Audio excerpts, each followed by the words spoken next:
আমাদের মা বাবার গুনাহকে মাফ করে দিন। আমাদের আত্মীয় স্বজন এবং এলাকায় যত কবরবাসী কবরের এই মুহূর্তে আযাবে কষ্ট পাচ্ছে, আল্লাহ সবার কবরের আযাব মাফ করে দিন। এই পর্যন্ত যত উলামায়ে কেরাম তাকরীরাত করেছেন, আল্লাহ সকলের এলমে, হায়াতে, রিজিকে, ইজ্জতে হাজার গুণ বরকত দানের মাধ্যমে আমরা যারা শ্রবণ করেছি, আমাদেরকে মন দিয়ে আমল করার তৌফিক দান করুন। আমি অদম অযোগ্য গুনাহগার, ভালোবাসা নিয়ে আপনাদের ডাকে সাড়া দিয়ে উপস্থিত হয়েছি। আশা রাখবো আপনাদের থেকে ভালোবাসা এবং দোয়া নিয়ে যেন ফিরে যেতে পারি।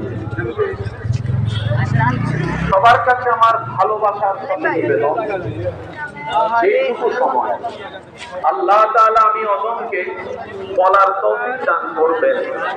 এই সময়টুকু সবাই আল্লাহর ওয়াস্তে একটু মনের কাছে দিয়ে আমার কোনো কথা, শব্দ, বাক্য কাউকে গ্রহণ করার দরকার নেই।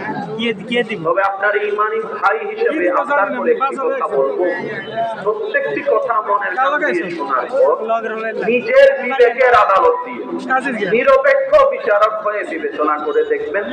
সঠিক যদি মন লাগে গ্রহণ করে নিবেন, ভুল যদি মনে হয় বাদ দিয়ে দিবেন, কোনো সমস্যা নেই।